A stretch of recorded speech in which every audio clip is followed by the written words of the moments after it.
Друзья, рада вас приветствовать на моем канале. С вами Ольга Быстрова. Предлагаю вам прогноз на неделю с 11 по 17 мая 2020 года для Девы. Посмотрим, какие события будут происходить на этой неделе и как лучше нам с ними справляться. Будет нам помогать колода цыганская для того, чтобы уточнять ситуацию. Итак, четверка чаш у нас как основная карта выходит. Карта, которая связана с домом, связана с близкими людьми и чувствами, которые мы к ним испытываем. Это карта, которая говорит о наших каких-то повседневных делах, о том, что мы едим, о том, что мы пьем и так далее. То есть карта, когда нам нужно позаботиться о собственном комфорте. Четверка чаш у нас чаще всего говорит о том, что мы, может быть, не ценим чьи-то чувства. Вот особенно, если это касается нашей семьи, близких людей. Может быть, не всегда проявляем благодарность. Может быть, привыкли уже к тому, что происходит, да, и как бы не замечаем. А если и замечаем, то просто молчим, допустим, и чувства никакие не проявляем по этому поводу. А также карта говорит о том, что неплохо было бы на этой неделе позаботиться о членах семьи, об их настроении, об их здоровье. И, скорее всего, вот как бы это будет важным, главным. Также, может быть, карта связана с недвижимостью, там, родительский дом и так далее. Потому что четверка, она всегда у нас говорит о доме, да. Может быть, какие-то вопросы будете решать вот такого именно родственного характера. А также карта может говорить о каких-то работах по дому, да, это может быть, кстати, дизайн интерьера, это может быть украшение дома, да, там предметами искусства, допустим, все-таки у нас кубки, тут эмоции это вызывать должно, да, а также может быть нам давно поменять, может быть, нужно место жительства, а мы никак не решаемся, то есть все это откладываем. Или, может быть, есть возможность купить там дачу, гараж и так далее, а мы тоже откладываем. То есть вот карта говорит о том, что мы можем упускать какие-то возможности, которые сделают нашу жизнь лучше.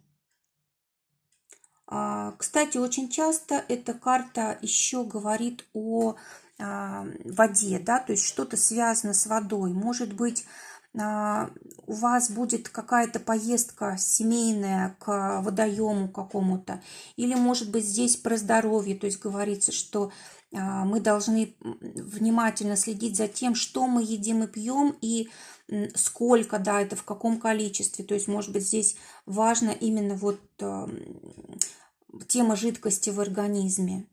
В общем, вот такого рода. Кстати, может быть, что-то потеряли, да, и можем найти на этой неделе. Кстати, что-то дорогое такое. Или, может быть, кто-то из семьи что-то потерял, можно найти.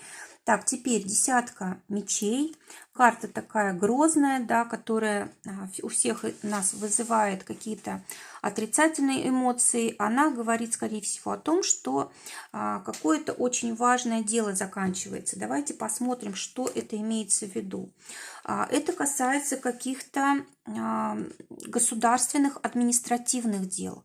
Может быть, для кого-то это окончание, допустим, того же самого карантина, да? Для кого-то это окончание судебных дел или выяснение ситуации какой-то по юридическому вопросу. Это может быть там выплата всех налогов или еще что-то вот в этом роде. Вообще у нас десятка мечей.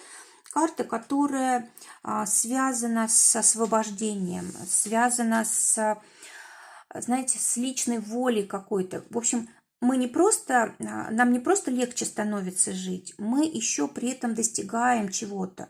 Это может быть повышение по службе, это может быть какой-то выигрыш. То есть, несмотря на то, что эту карту все трактуют отрицательно, она у нас астрологически связана с Солнцем в Водолее. То есть Солнце это всегда у нас хорошо, у этой карты нет вообще отрицательного ничего, а Водолей это свобода, освобождение. Это когда у нас есть какая-то идея высокая, ради которой мы можем что-то делать, да. То есть, по сути, мы тут выходим на новый уровень, и не нужно бояться этой карты, она очень даже хорошая. Есть, конечно, у нее отрицательное значение, но вот в данном случае я этого не вижу. Вот, давайте посмотрим, что у нас еще будет на этой неделе для дев. У нас паж мечей, опять же мечи, да, у нас очень много мечей, все связано у нас с мыслями нашими, да, и интеллектуальной какой-то работой. А паж мечей, он всегда пытается...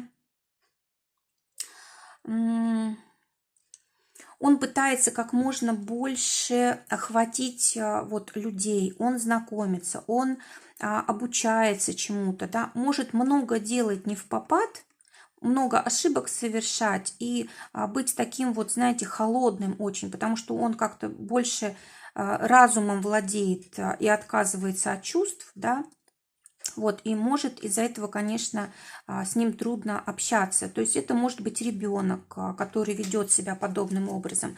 Либо это может быть любой другой человек, который там запутался, который не знает, как у его жизнь сложится дальше, который позволяет сиюминутным каким-то эмоциям брать верх. Он старается вроде бы, да, но не всегда это хорошо получается. То есть паж у нас может быть и посредником, то есть старается везде успеть, допустим, если это деятельность интеллектуальная, да, какая-то, с интернетом связана и так далее, то вполне возможно здесь очень много хлопот, очень много дел, но не всегда это безошибочно может быть, и не всегда мы чувствуем тех людей, с которыми общаемся. Это плохо, потому что, ну, как бы, когда один разум только, на один разум опираемся, это как бы может ранить других людей. То есть нужно, чтобы было в равновесии и чувство, и разум. А теперь у нас следующее событие – это королева мечей. Королева мечей, она уже более мягкая, да, то есть это может быть противостояние какое-то между там, матерью и ребенком, это может быть противостояние какое-то между подчиненным и начальством, да, и так далее. То есть может быть такое, но королева, она здесь более мягко действует, более тактично, старается понять, там, простить, направить и так далее. Но, несмотря на это, она знает, чего хочет, придерживается этого направления, да. Это может быть вы, как дева, это прям вот ваша карта, да, когда вы выполняете какие-то поручения, когда вы выполняете свой долг, служите другим людям и так далее. То есть вы это делаете, с одной стороны, мягко, да, вы знаете свое дело, вы знаете свои обязанности, а с другой стороны, у вас как-то больше такой вот трезвый расчет во всем, да, немножко холодность такая, когда мы хотим, чтобы все было справедливо, когда мы хотим, чтобы все было ну, так, как правильно, и, может, тоже не всегда чувствуем других людей. Но все-таки у королевам это лучше всех удается. Здесь могут быть какие-то вопросы, связанные с судами, здесь могут быть вопросы, связанные с консультированием других людей, допустим, это какие-то интернет-услуги, да. Здесь могут быть любые договоры, да, когда мы заключаем какие-то договоры, соглашения, продажи, там, купли-продажи, там, недвижимости, чего угодно, да, вот, в общем, здесь все, когда мы действуем как бы в интересах двух сторон, то есть когда соблюдаются интересы двух сторон. Вот. И, может быть, нужно быть осторожнее, потому что в документах могут быть какие-то ошибки, да, нужно очень хорошо все проверять, не торопиться. Давайте посмотрим, чего же это касается больше всего.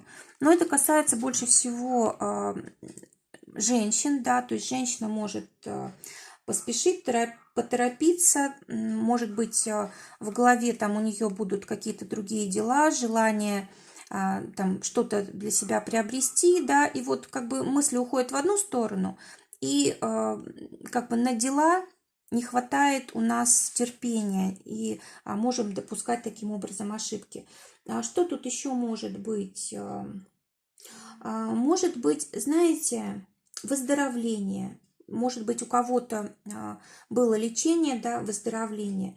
Карта исполнения желания какого-то. Вот, скорее всего, у вас оно было, и вы очень так целенаправленно действовали, вот, исполнилось желание. Кроме того, это карта такого, знаете, духовного исцеления, когда у нас такой покой воцаряется внутри. Ну, для дев, конечно, очень такая значимая неделя и в плане событий, и в плане чего-то такого эмоционального. Давайте посмотрим, что ждет тех дев, которые в поиске партнера. Король бубновый говорит о том, что, может быть, вас сблизит с человеком какие-то коммерческие дела, там купля-продажа, какие-то денежные дела. Может быть, это человек-предприниматель, или, может быть, вы занимаетесь предпринимательством и вот как-то по делам столкнулись, да, то есть, может быть, и такое знакомство. Для тех, кто в паре, карта говорит о том, что могут быть на этой неделе какие-то спорные конфликты, спорные ситуации, конфликты. Может быть, знаете, интересы у вас не совпадают. Или, может быть, один из партнеров обманывает. Даже если по мелочам, все равно это неприятно, да. Или настроение может меняться постоянно.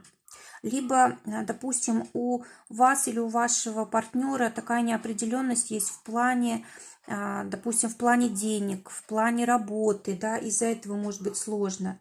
Как-то переменчивая такая ситуация, то хорошо, то плохо. Хорошо, что все это быстро заканчивается. Давайте посмотрим, чем закончится. Ну, все прояснится, вот правда выйдет наружу, вы узнаете то, что вам необходимо знать, и успокоитесь. То есть для вас это даже будет хорошо, то есть вы поймете, что как бы ничего плохого тут за вашим партнером не числится, да. Да, это, скорее всего, либо кто-то оговорил, либо вы сами как-то неправильно поняли, да, в общем, ну что-то здесь такое будет, связано с информацией какой-то ложной, неправильной. Либо не было информации, если, допустим, это о работе речь, о деньгах, да, значит, не было какой-то информации, а потом она появляется, и вот вы успокаиваетесь. То есть то ли работа появляется, то ли возможности финансово заработать.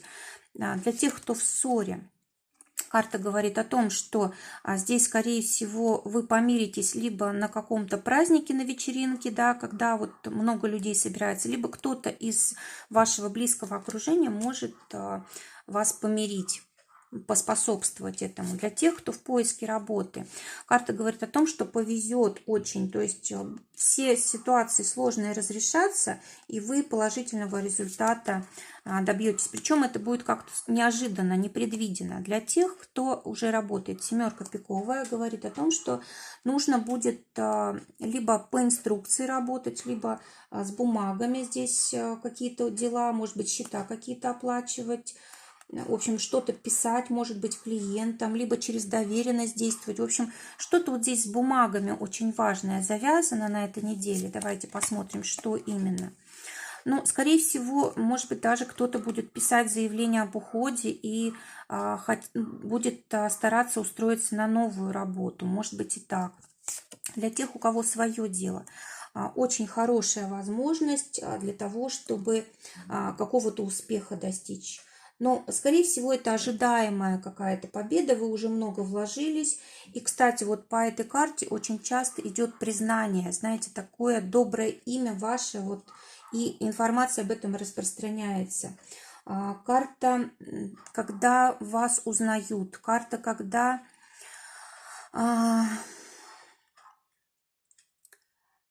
Ну, знаете, вот харизма такая, да, вот такое влияние у вас на других людей. Видимо, на этой неделе какое-то такое достижение, которое вас вот таким образом поднимет. И в собственных глазах, и в глазах других людей. Работа для тех, кто на зарплате. Карта говорит о том, что здесь либо деньги от вашего партнера приходят, от домашних там и так далее, от родителей, либо вы из дома работаете и прямо так как бы домой к вам приходит оплата. Давайте посмотрим. Да, может быть, в скором времени вы получите уже денежки. А может быть, кстати, здесь какие-то новости по поводу зарплаты, перемены какие-то. Какие-то перемены вот именно в оплате вашего труда. Для тех, у кого свое дело, десятка червовая, карта говорит о том, что у вас деньги, вот, кстати, тоже приходят, скорее всего, от либо тех клиентов, с которыми вы уже давно работали раньше, либо здесь у вас какая-то дружеская или семейная помощь, и деньги приходят тоже от близких людей, от семьи. В общем, здесь как бы не только ваши деньги, вот, и траты могут быть на детей, на обновление вашего бизнеса, на что-то новое, что вы начинаете. Так, и посмотрим совет. Совет, карта говорит о том, что вам нужны какие-то дальние цели, перспективы. Вот сейчас вам нужно наладить ситуацию, стабилизировать ее, но этого недостаточно для того, чтобы, ну, как бы дальше все было хорошо, да, нужна какая-то серьезная цель. И вот об этом стоит подумать, говорят карты. Друзья, желаю всем прекрасной недели, желаю, чтобы только самое лучшее сбывалось. Всего вам доброго, до новых встреч.